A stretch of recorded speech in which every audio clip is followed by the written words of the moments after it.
Okay, this is a reaction video, and once again, I'm on the road. I'm in Wisconsin, but that is what it is. This is from Mark Goldbridge. That's football. GYOKERES Manchester United bid. Well, look, GYOKERES has basically said he wants to go to Arsenal, so I don't know why Manchester United is sticking there. Well, I guess they're sticking because Sporting has encouraged them to do so. From what I understand, but Gyökeres does not want to go to Manchester United, even though he'd be reunited with his old manager Amorim. He wants to go to Arsenal. He's made it abundantly clear he wants to go to Arsenal, and but again, it's like I said before, the deal isn't done until the player signs on the line which is dotted. And assuming Manchester United, look, is it possible that Gyökeres could be lining up against Arsenal in the first game of the season at Old Trafford in a Manchester United uniform? Like I said, until he signs on the line which is dotted, everything's possible. But let's see what Goldbridge has to say about this. Hello everybody, welcome to That's Football. I'm Mark Goldbridge and this is your latest football transfer news. We're early and we're in London, aren't we? Because we've got big news out of Arsenal, big news out of Chelsea, also updates on Liverpool, Tottenham and Manchester City. But let's get into it. We're talking breaking news overnight from Fabrizio Romano, who is saying this: from Monday to Tuesday night, Victor Gyökeres was once again offered to Manchester United by intermediaries close to Sporting. The player's message has not changed though. He wants to join Arsenal. Yeah, that's the thing. I mean, anything's possible, but I heard about that. And he's been offered to Manchester United, but he does not want to go to Manchester United. The player, even if Manchester United were to come to an agreement and a deal, Gyökeres is not going to come based on what the player's saying. From his Mallorca sun lounger. So, look, I think that we had this, funnily enough, we did a video on the United stand. You can check it out on there and get involved. That's our United channel. We were talking about this on Sunday lunchtime. A mass leak to Portuguese outlets. Like, this would be like The Athletic, The Mail, The Telegraph, The Times, everybody having the same story. So it was a bit weird. And we were saying on the United stand that there's obviously a brief from somewhere, and it was saying pretty much this, that Man United were close to a deal with Sporting for Gyökeres. Yeah, I'm not so sure about that. Look, the player has made it abundantly clear he doesn't want to join Manchester United. So why would they make a bid like that? Now, the only thing I can think of is to drive the price up for Arsenal, make Arsenal pay more money. Okay, that's the only thing I can think of. Even though they reached an agreement in principle, the add-ons is what's the problem here. This Fabrizio Romano story from one of the top two best transfer experts in world football, basically verifying that story to a large extent, that Sporting are offering out Gyökeres to Manchester United. And what that basically means is they're saying to Manchester United, this is the price that Arsenal are paying. If you want to go up by a little bit more, we will agree a deal with you, because we haven't agreed a deal with Arsenal. Strange one, because if you're Arsenal, you're sat there going, but the player wants us. And if you're Manchester United, you're sat there going, well, it's all right, great, agreeing a deal with you, but normally you agree a deal with the player, and then it's the club that are the harder thing. Exactly what Arsenal have done. You're asking us to do it the other way round.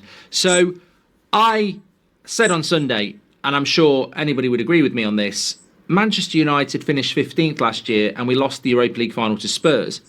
If we could buy Victor Gyökeres, it's probably one of the only opportunities we would have to sort of, have a real go at top five. Without a top striker like that, it's very, very difficult. So although he wants Arsenal, to come to Manchester United, he's going to have to get off his sunbed and go, actually, I fancy Man United. So, yeah, and he's not going to do that. I mean, look, I think that Sporting is ticked off. I think they're ticked off at Gyökeres. I don't think they're ticked off at Arsenal, but I don't think they're ticked off at Manchester United. I think they're ticked off at Gyökeres for leaving. And I think they are playing hardball with Arsenal. And I think they'd play hardball. If Manchester United was in for Gyökeres and they reached an agreement, blah, blah, blah, I think they'd be just as ticked off. It could be a pain in the butt with them as well. The fact of the matter is they are ticked off at Gyökeres for going to the media, saying there was a gentleman's agreement. Whether there was or wasn't, it's irrelevant. But, yeah, they're just being pricks, basically. Of course, I'd love Man United to be in that deal, but if it's just Sporting saying this is the price, why offer something that for somebody that doesn't want to come?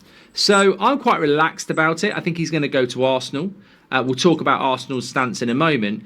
But if Man United get any indication from Gyökeres or his agent that he would come to Manchester United if they do that deal, then I would do that deal. Absolutely, you'd do that deal. I mean, there's no question you'd do that deal. But Gyökeres at the moment, a little bit like Mbumo for Manchester United and other transfers this summer, has locked in, like a Katika at Liverpool, on a move to Arsenal. And unless that changes, I haven't got a problem. And you get Man United fans going, don't bother doing it, he wants Arsenal. That's the whole bloody point. Do it if he says, actually, I will come to Man United. I'm fed up of waiting for Arsenal. I'd do it then. But if it's like Sporting are saying, offer us this money, we'll do a deal with you, and Gyökeres won't do it, you're wasting your time. So the ball's in Arsenal's court again, and I think that what I would say to Arsenal is, come on, you're on tour now, he's on a beach, it's like the 22nd of... Look, I don't know if it's that. I think it's Arsenal probably offering him, and Sporting going, no, we want a little bit more, we want a little more. I think that's what we're dealing with. Look, Sporting is ticked off at Gyökeres. That's what I think of. That's what's going on here. And I think that they're just delaying it as long as they possibly can. July, the season starts soon. It's your most important player. It's pre-season. He hasn't trained with your team yet. He doesn't know your team. He's got no relationships with anybody in your team. He's not played in the Premier League before.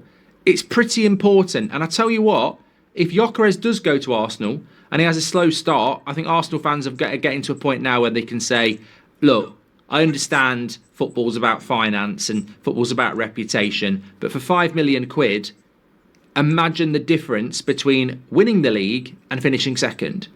Imagine the difference between getting through to the semi-finals of the Champions League and getting knocked out in the quarterfinals.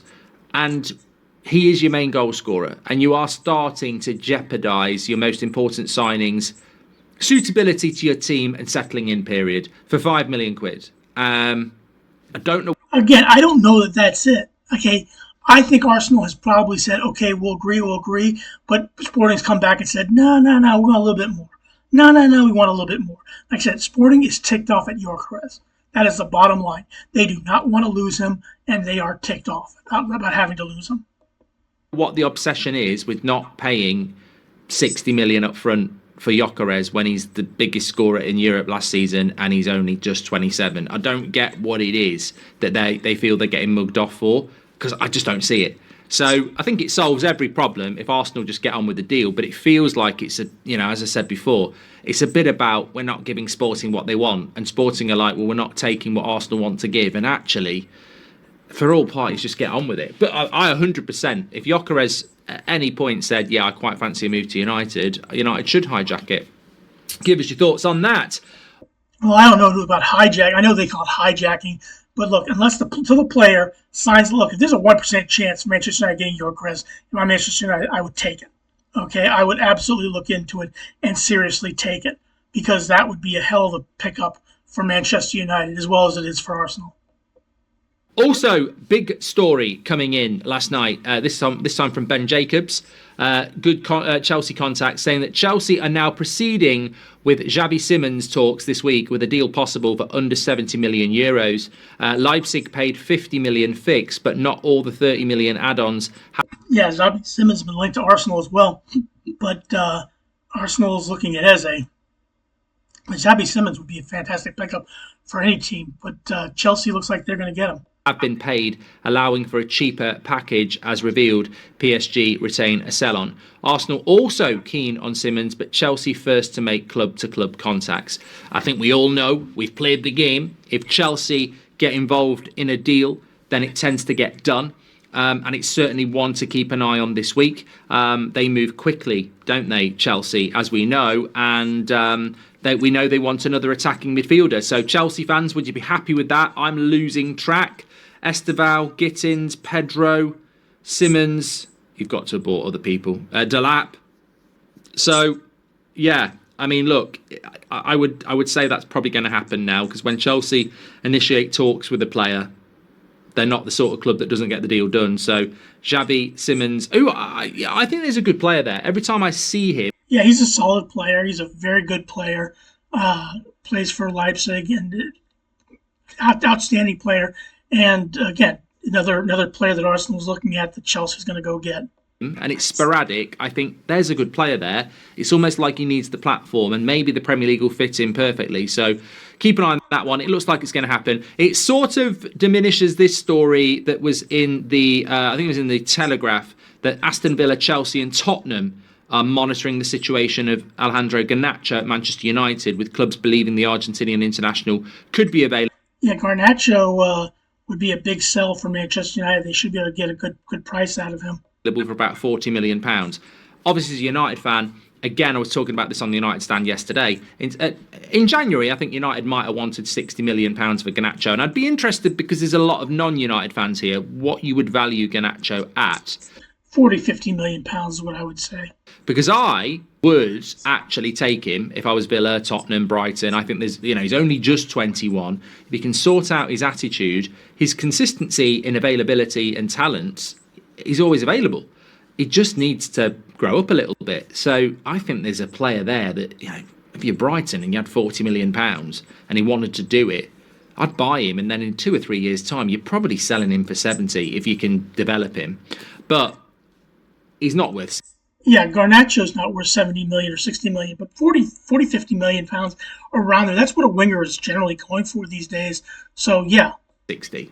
You can't walk around in a Villa shirt. You can't gob off after the Europa League final, and Man United can't put it out there that he's up for sale, and then you want 60 million. So he's not in the category of a Cunha or an Elanga or a João Pedro. You can't ask for that type of money. I would agree, around £40 million is about right. And there's a potential bargain there as well, because if he goes and does well with the point to prove, because he wants to stay in the Premier League, he could easily escape to the Italian league. I think there's a deal there to be done, but it doesn't look like it'll be a Chelsea deal, and I don't think Chelsea fans really wanted to do that deal from what I was seeing anyway. So I guess we'll see what happens with that one. But Chelsea probably do need to sell as well. They're still looking to move Nicholas Jackson on with Milan. And Nicholas Jackson to Manchester United is something that he was talking about yesterday, and he did not want. And Napoli. Talking about Goldbridge. Looking at him. Apparently he wants to stay in the Premier League, but I don't think Man United are in for him, which is just great news. With Liverpool, I said I'd mention them as well. Liverpool are busy week. Luis Diaz still expected to get another bid from Bayern Munich. The Isak story has gone a little bit quiet, but we'll see what. I don't think Isak is going to Liverpool, but I do think Diaz is going to Bayern Munich. Happens with that. Obviously, we were speaking about that yesterday. Guehi, again, I think Liverpool will make a move on him. There has been talk of Spurs entering that race. Newcastle, I think, will not bother because they won't want to lose out again. But certainly think that Liverpool will be progressing on the defensive and attacking front, because they do obviously want to bring in a centre-back and another forward, and Luis Diaz will be moving on. So certainly expect us to be getting some news on that soon as well. But as always, get your comments in below. Make sure you smash the like on the video and subscribe. I will speak to you on the next one. Thanks. All right, that's been Mark Goldbridge. That's Football GYOKERES Man United bid. I don't see that happening, but we'll see until the player signs and the line which is dotted. Anything's possible. But please click like, share, and subscribe for Goldbridge as well as for me. I would appreciate it. Have a good rest of your day. Thanks for watching.